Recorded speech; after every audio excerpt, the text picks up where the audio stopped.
Hello, everyone. We're so happy that you've joined us for our Dexterous Lifestyle podcast. Welcome. I'm Andie Hancock with Dexterous Lifestyle, and we have our I'm co Kellie host. Powell.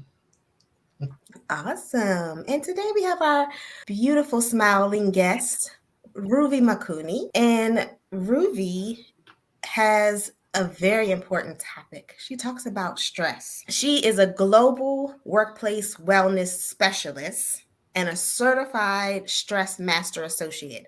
And she's passionate about supporting organizations and busy professionals to thrive in their careers without sacrificing their health. So early in her personal training career, Ruby started to notice that many of the professionals were on a never stopping treadmill, suffering physically and mentally from the toll of the go, go, go lifestyle. She thus made it her core mission to support the health and well being of the organization's employees so that they could still meet organizational goals without sacrificing their health. And I know a lot of people who are listening who may work in a toxic work environment may wonder if that is even possible. After seeing the detrimental impacts of stress on professionals, Ruvy's primary focus and specialty has turned to helping organizations implement stress management practices and helping professionals embrace mindful supportive habits, behaviors, and actions that can be applied in and out of the workplace to help cope with stressors.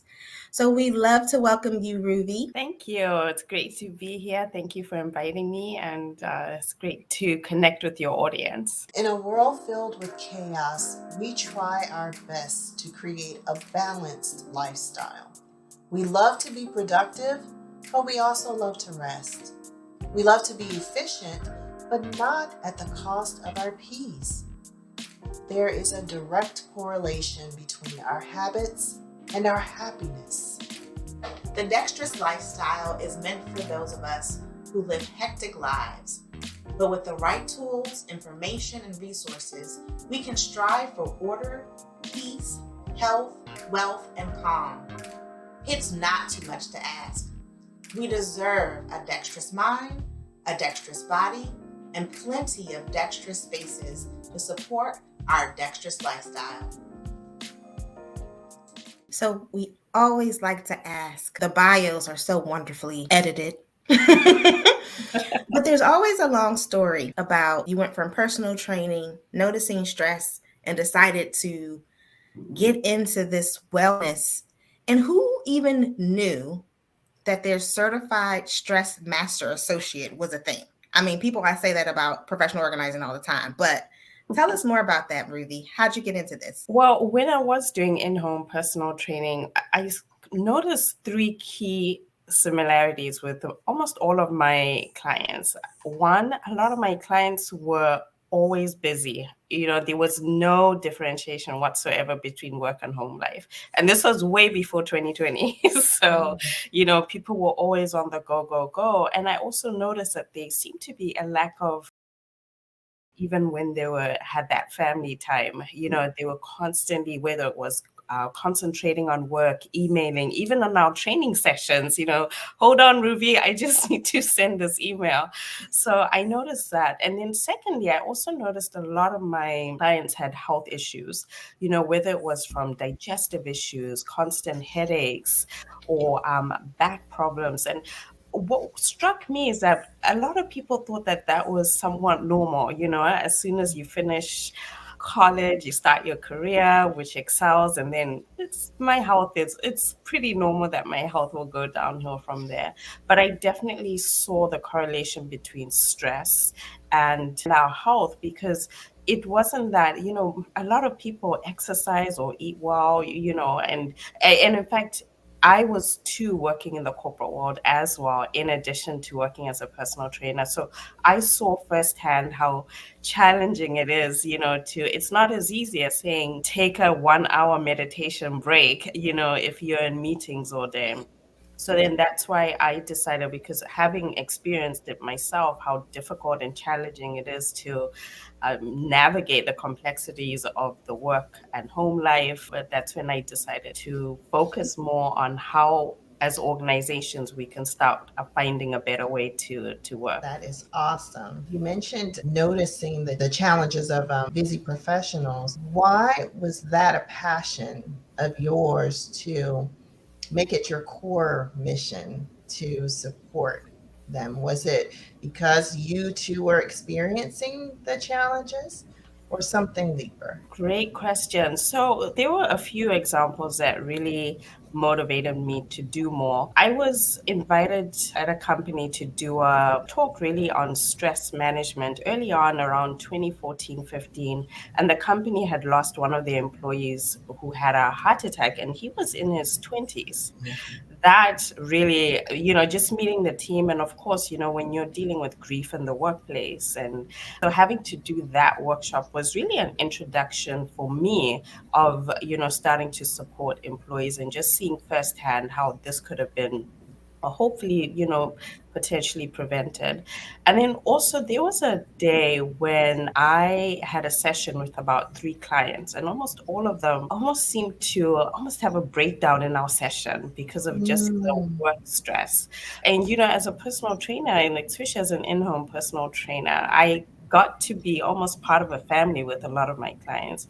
And I just, for me, it just didn't seem, like I didn't want people to see people spend the next 10, 20, 30 years of their lives, kind of in autopilot, just going with the motions. And then we wait until retirement, but sometimes, who knows, life is too short. So one of my motivations is to help people enjoy life today as they're, excelling. But also, in the reality is that there's a lot of stress, there's a lot of challenges out there.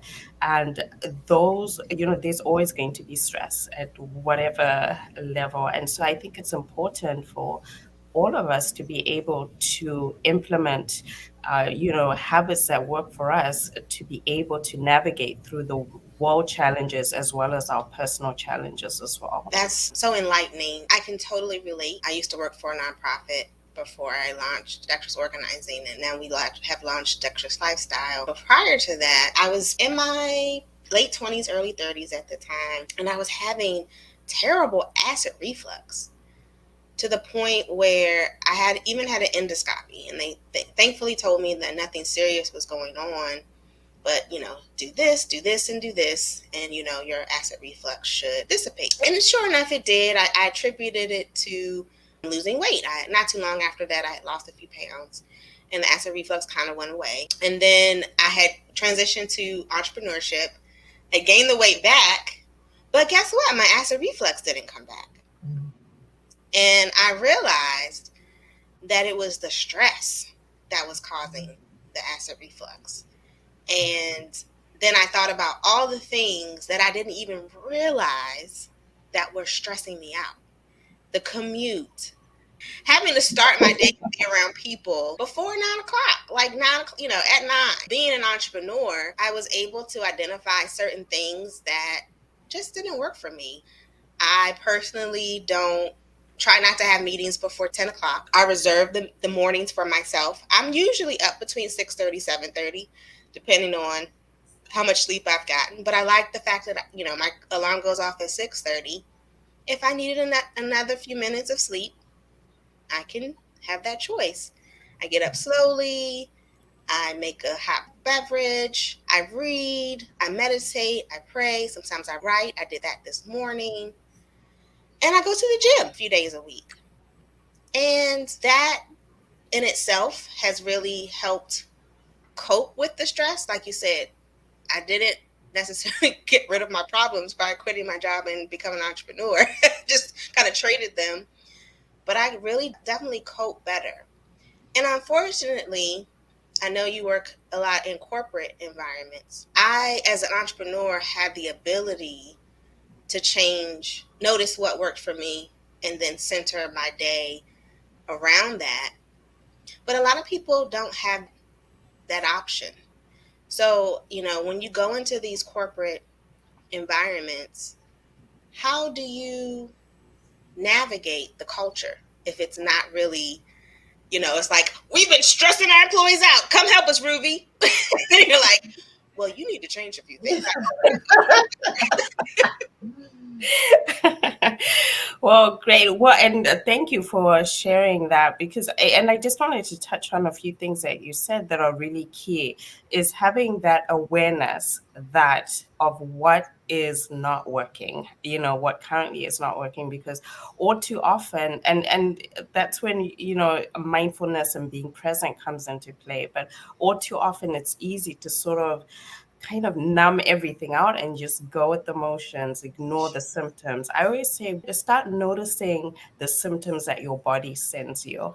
A lot of us, when we're under stress, we have that key symptom, whether it's digestive issues, migraines. Start working with your body and use that as a notification that, oh, I'm getting that digestive issue again. Instead of, thinking, oh, my body's failing me, think, okay, what is my body trying to show me here? What has my week been like? And then you start to work, with your body through those symptoms as well. But also awareness of what are the key areas in your life right now that are stressful. Is it a job that you no longer enjoy, or a career maybe you enjoyed it, when you first started, but right now maybe it's not something that brings you joy or passion, or whatever it is, maybe life transitions.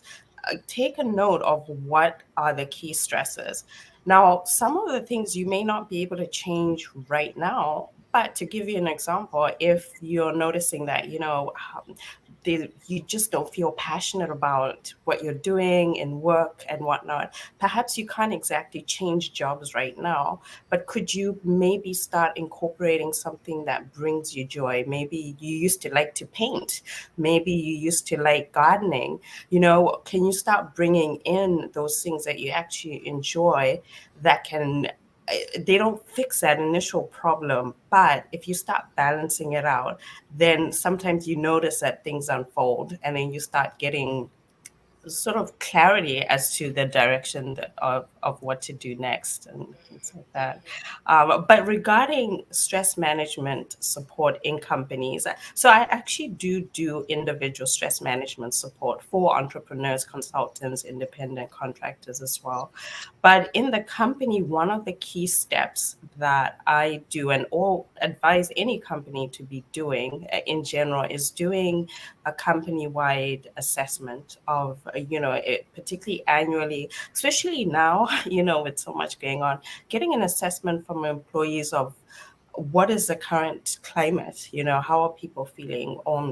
Especially what tends to happen is if there is a currently a wellness program, is it supporting the needs and challenges of the employees in today's world? It's one thing, it's always good to be advancing and progressing and enhancing the wellness programs. One of the key areas these days, of course, is mental health and stress management. But also with that assessment, you actually get a deeper dive into what are the stresses in the workplace? Is it a lot of meetings, back-to-back meetings that people can't even take a break? Is it, people aren't taking vacations because of fear that they'll come back to, a whole workload, or they don't feel that they can take vacations. So getting an idea of those sorts of stresses. And then the third thing, when I am working with a company, one of the things that I do as part of my program is a stress risk assessment. And the key thing about this assessment is that one of the things with chronic stress is that it's become so normal for a lot of people that, I get people that tell me, I don't even know what it's like to not be stressed. This is how I live, this is how I am. And so with the stress risk assessment, you really get an individual profile, and you get a report generated of, after you've answered the question, of the areas, key areas that it highlights key areas that are causing, that are, stresses, whether it's physical, emotional, behaviorally. And through that report, then I can dive individually and go over it with each individual and give them recommendations as to, what areas to start focusing on one step at a time. And if I'm working closely with them ongoing, then I can provide that accountability and support as well. Awesome. One of the things that I love about your approach is its simplicity. I noticed the list of 22 ways to practice self care, and I had some favorites from the list. One was taking deep breaths several times throughout the day. And I thought, well, who can't do that? You know, you mentioned earlier, maybe everybody doesn't have the ability to take that hour out to meditate and work out at the gym, whatever those, all of the things that we all know are good for us. But taking deep breaths during the day, who can't do that? Everybody can just take a few minutes to take those deep breaths during the day. Another one of my favorites was speak to yourself kindly. Ah, that one, that inner voice is so powerful. Tell me a little bit about that and why that's one of the things that you chose as a practice of self care. Yes, absolutely. Well, the thing is, the voice in our head is with us 24/7. So are we our own cheerleader or our own bully? And so our inner dialogue can cause internal burnout just on its own. You could be out taking a lovely walk, but if you're thinking, you don't look great, or people are looking at you funny, or you don't fit in, or you're not good enough, and all those thoughts are racing through and you're not even aware of it. You can tell when you are thinking good thoughts because you feel great. Now if you start to pay attention to what are you thinking about yourself, because a lot of the thoughts are about ourselves and then we end up projecting it outwardly, but a lot of our thoughts are directed at ourselves. And of course, if you're not thinking good thoughts about yourself, you're not going to feel good. And that in itself is a stressor. And monitoring and being mindful of our own thoughts can actually help us navigate stressful situations as well. So for example, I'll give this out. I walked out the other day and I was supposed to go somewhere. I had to be there on time, and my car, it had a tire issue. So in those situations, it's one of those things where you have to talk yourself through that situation that, it's okay, everything is going to work out. What is my next best step? And in that situation, that's where you can actually introduce that breath work. Because what happens is if you're faced with any stressful situation and you take a deep breath, it takes you from that stress, fight or flight to rest and digest. So it calms you down. So from that position, you are then in a better position to ask yourself, okay, what is my next best step? And then your brain will help you in that situation because you shut off that fear, those fearful thoughts. Now Yes. you breathe, you calm down. If you can, close your eyes because it shuts out this external stimulus, and ask yourself, what is my next best step in this situation? And then from there, you can, calmly, proceed. And that's a kind of a short step that I would recommend in any situation. Use that breath work to bring you back into your body, to bring you back into the present moment. And then ask yourself, what can I do right now? Sometimes there's nothing that you can do. Maybe that means taking a walk. Maybe that means working out. Maybe that means I'll wait until I find a solution will come. But that's just a great quick way to break a stress cycle and to help navigate those, those out of the blue moments. I love it. I love it. One of my last favorite ones was the practice of writing down three positive things a day. One of the things that we try to stress, even with shifting mindset, is being in a space of gratitude and having that shift to positive things. And your life definitely does magnify the gratitude. Can you speak to that a little? Yes, that saying, gratitude is a magnet for blessings, and there can be a tendency to see and to focus on everything going wrong. And in fact, for anyone listening to this, what I would invite you to do is to take a notepad and jot down all day, or whenever you listen to this, any good thing that you come across, whether it's you notice a bird or your cat walks by you or your child laughs, whatever it is, note it down, because two things happen. You actually start being present. You actually start noticing that you're actually in the moment and you're not in your head worrying about, your to-do list. But Yes. secondly, it also, you'll be amazed at how long your list will be, and you start to realize that, wow, there are so many things that are going, wow. Absolutely, that doesn't discount all the challenges and all the things that are going on. But there are good things that are happening. There are, people that are smiling. There are people that are willing to help me. There are good things actually going on as well.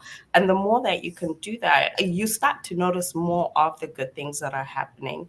And then, that puts you in a better situation to help others and to support others as well. So yeah, gratitude. And then the last thing I'll say about that is, I don't know if you've heard that saying, if you woke up today with all the things that you were grateful for yesterday, Mm. what would you have? Mm. So, if your shoes were all gone, would that Ah, be a problem? If the answer is yes, be grateful for those shoes, whatever it is. But using that is another way to actually look at, oh, wow, I have lights, I have a place to stay, I have a table, I have a laptop, whatever it is for you. beautiful. So awesome. And the stress management cheat sheet that Kellie was mentioning, the link to get that is going to be in the show notes. Also, for those who are watching, a way to connect with Ruvi on her LinkedIn, and that will also be in the show notes. I just am so grateful for all of these nuggets that you've given us, and realizing that we think that we're going to just whisk away stress and we're going to have a stress-free life, and that's just not even realistic. Stress is actually a good thing. I remember talking to my therapist, and when she said there's a level of anxiety that you need in order to motivate you to do things that are actually positive. Stress is like holding anything up for a long time, even if it's a feather. You're holding it up and holding it up and holding it up, and then eventually you just get so overwhelmed and tired from holding it up. But unfortunately, most of our stressors are a lot heavier than a feather. Yeah. And if we're constantly holding them up without ways to, like you have given us how to manage that, then our body will start, like you said, giving us these little notifications. Little pings. Sirens and warning signs. Yeah. A light goes on the dashboard on our car. We're like, I don't know what that Yeah. is.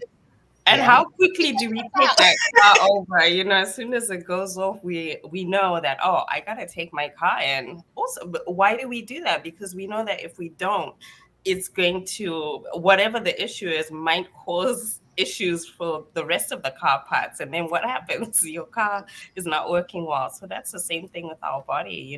Our one area is not just concentrated in that area. It can start affecting other areas in your body too. Absolutely. So we need to take better care of ourselves than we do our vehicles, y'all.